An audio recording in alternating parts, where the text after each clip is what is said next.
Cone Zone. Cone Zone adalah makhluk humanoid tinggi dengan tubuh hitam ramping dan kepala berbentuk kerucut yang tidak proporsional. Wajahnya tampak pucat dengan mata gelap yang memberi kesan murung dan kosong. Meski tubuhnya terlihat lemah, ia memiliki kemampuan manipulasi mental yang sangat kuat. Cone Zone dikenal menipu dengan cara bertingkah ramah dan tampak tidak berbahaya. Ia sering muncul dalam fenomena langka yang disebut 0,001% fenomenon. Korbannya biasanya orang dengan kondisi mental rapuh atau yang sedang berada dalam stres berat. Saat seseorang melakukan kontak mata atau menyahut suaranya, efek manipulatifnya mulai meresap. Korban perlahan mengalami distorsi persepsi dan kehilangan pegangan realitas. Cone Zone menyerang pikiran, bukan fisik, sehingga bahaya utamanya adalah degradasi mental yang bertahap. Beberapa laporan menyebutkan makhluk ini jarang muncul sendirian dan biasanya ada lebih banyak di sekitarnya. Identitas dan gendernya tidak diketahui, menekankan bahwa ia bukan makhluk biologis biasa. Tujuan sebenar-benarnya juga misterius, membuat keberadaannya terasa semakin mengancam.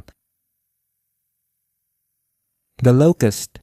The Locust adalah entitas humanoid sangat kurus dengan tubuh hitam dan tinggi dengan wajah terdistorsi. Tingginya mencapai sekitar 3 hingga 4 meter, membuatnya selalu terlihat menjulang dan tidak proporsional. Di sekitar kepala dan lehernya sering terlihat seperti selang atau kabel organik yang terus bergetar. Ia muncul melalui layar, televisi, monitor, bahkan ponsel. Seolah dunia digital hanyalah pintu baginya. Ketika ia keluar dari layar, gerakannya patah-patah seperti video rusak yang dipaksa berjalan di dunia nyata. Korban yang diserangnya tidak mengalami luka luar, tetapi bagian dalam tubuh mereka lenyap seolah diambil begitu saja. Karena itu, banyak yang menyebut Locust sebagai pemakan isi, bukan pemakan daging. Meski brutal, ia kadang berperilaku seperti anak kecil, tertawa kecil, meniru suara, atau memanggil korban dengan nada polos. Kontras ini membuat kehadirannya terasa jauh lebih disturbing. The Locust sering memanggil dari layar, menunggu respons, dan semakin dekat seseorang mendekati perangkatnya, semakin nyata dia terlihat. Banyak kesaksian menyebut bahwa ia tidak menyerang jika tidak diperhatikan, namun begitu korban menatap matanya di layar, Locust mulai keluar. Cara bertahan darinya sangat sederhana. Jangan lihat, jangan dengar, dan matikan perangkat yang memunculkannya. Sayangnya, rasa penasaran manusia menjadi senjata terbaik Locust. Ketika seseorang terlalu lama menatap layar yang gelap, ia mungkin saja sudah berdiri tepat di balik pantulan itu.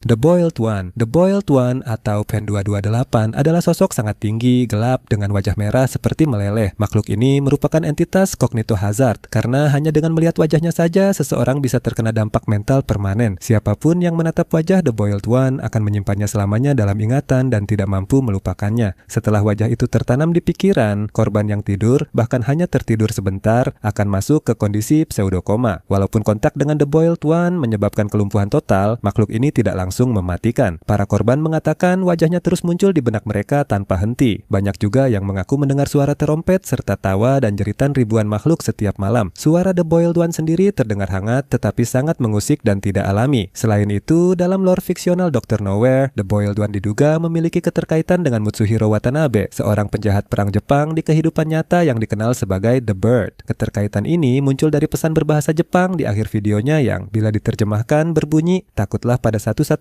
Watanabe the Bird." Ini menandakan bahwa makhluk tersebut setidaknya dalam narasinya mungkin terinspirasi atau secara simbolik dikaitkan dengan sosok sejarah tersebut. Boiled One memiliki kemampuan ekstrem yang mencakup manipulasi tubuh, pikiran, mimpi, pertumbuhan, serta induksi kegilaan, membuatnya mampu melumpuhkan korban, mengacaukan mental mereka, hingga menyeret seseorang ke dunia mimpi yang mematikan. Ia juga dapat memanipulasi media seperti televisi, memasuki mimpi sebagai mimpi buruk yang nyata, serta melakukan penyiksaan fisik maupun psikologis dengan keahlian sempurna. Dengan kecerdasan psikologis absolut dan kendali penuh atas persepsi, emosi, dan kepribadian korbannya, Boiled One menjadi salah satu entitas paling berbahaya dan taktis dalam seluruh lore Dr. Nowhere.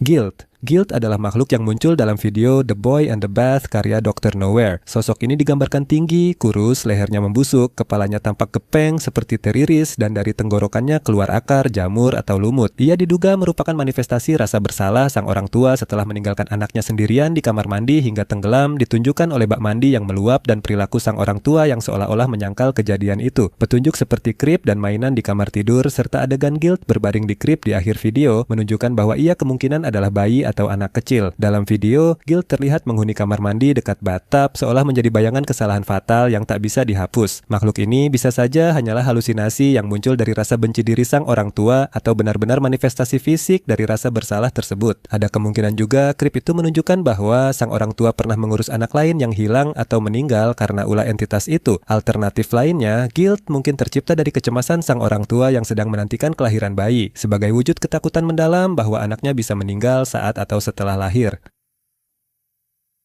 Unclagers. Unclagers adalah entitas humanoid misterius berjubah hitam yang tampak seperti makhluk berbalut kain gelap dengan kepala berbentuk bintang bercahaya besar yang memancarkan sinar seperti duri dan memiliki satu mata besar di tengahnya, memberikan kesan suci sekaligus mengancam. Mereka berperilaku seperti makhluk malaikat yang membawa aura ketuhanan, muncul secara tiba-tiba di hadapan individu yang dianggap telah melakukan dosa besar atau kesalahan yang tak termaafkan, seolah memberi kesempatan terakhir untuk bertobat. Kehadiran mereka biasanya diawali oleh cahaya lembut yang memancar dari lorong atau ruangan gelap pada malam hari, menandakan bahwa sesuatu yang menghakimi sedang mendekat. Saat seseorang berhadapan dengan unclager, rasa bersalah luar biasa akan menghantam dirinya, memaksa mereka mengingat setiap kesalahan yang pernah dilakukan hingga tubuhnya terpaku dan tak mampu bergerak. Setelah itu, unclager memberikan dua pilihan, menerima rasa bersalah dan menyesali tindakan masa lalu atau menolaknya dan mencoba melawan. Mereka yang memilih melawan akan dihadapkan pada kekuatan paling mematikan unclager. Wajah bintangnya yang menyala semakin terang hingga berubah menjadi cahaya menyengat yang mampu menghanguskan tubuh manusia dalam sekejap tanpa belas kasihan. Untuk bertahan hidup, seseorang harus menjalani kehidupan yang bermoral, menjaga hati nurani tetap bersih, rutin melakukan refleksi diri, serta berani mengakui dan menghadapi kesalahan yang pernah dibuat, karena satu-satunya perlindungan nyata dari unclager adalah penyesalan yang tulus dan kesediaan memperbaiki diri, sebab penolakan hanya akan membawa pada kehancuran mutlak.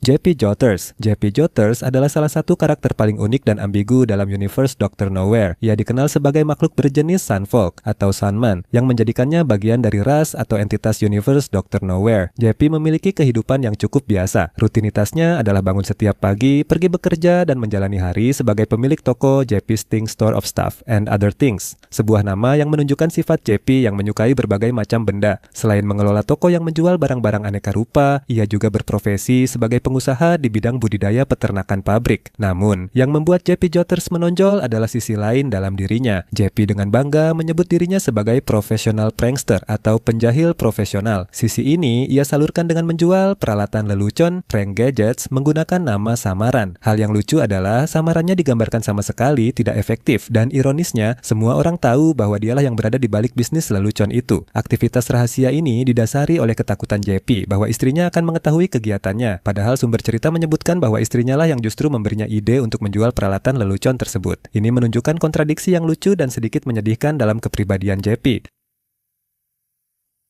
Philbus. Philbus adalah sosok humanoid aneh yang mudah diingat karena penampilannya yang benar-benar tidak masuk akal. Tubuhnya hitam pekat, kepala dan tangannya berwarna krem, sementara kakinya menyerupai struktur kaki kursi. Di atas kepalanya yang botak bertengger topi kecil hitam, membuatnya terlihat kocak namun tetap mengganggu. Meskipun sifat asli Philbus tidak jelas, ia dikenal memiliki hubungan dengan konsep absurd bernama Philbism. Cara untuk menghormati Philbus pun sangat sederhana. Cukup makan sebuah kursi, jenis apapun, cara apapun, dipotong kecil boleh, ditelan utuh juga boleh, dan bisa dibumbui sesuka hati. Entah garam, merica, bahkan serbuk gergaji. Intinya semuanya sah untuk Philbism. Fenomena aneh juga terjadi pada media apapun yang menampilkan Philbus atau membahas Philbism, karena materi tersebut perlahan berubah menjadi iklan Philbism, membuat orang yang melihat atau membacanya secara halus terdorong membicarakan atau mempromosikan Philbism meski mereka sendiri keras menolak keberadaan Philbus maupun ajaran itu. Pengaruhnya muncul sebagai desakan samar di bawah alam sadar, mendorong orang membahas Philbus sambil tetap menyangkalnya, sehingga Philbism pun menyebar di komunitas online yang menyukai hal-hal aneh, terutama diskusi tentang memakan furnitur. Dalam The Oddity Compendium Instinct 1, Philbus bahkan mencoba menyusup untuk mempromosikan Philbism. Namun narator menegaskan bahwa seri tersebut tidak disponsori Philbism dan bahwa Philbism tidak pernah ada. Desain lama, Philbus menunjukkan bentuk yang mirip, tetapi dengan dua kaki normal dan tubuh lebih tinggi sebelum diganti menjadi kaki kursi seperti sekarang. Philbism sendiri, yang katanya sangat nyata, disebut sebagai agama hebat yang bisa diikuti siapapun dengan memulai ritual memakan kursi demi pencerahan dan melihat serta memakan tubuh Philbus. Philbus juga pernah memiliki serial animasi anak-anak yang mengajarkan pelajaran tentang kursi. Namun acara itu dihentikan setelah iklan Philbism dalam program tersebut meningkat menjadi lebih dari 5 iklan per menit.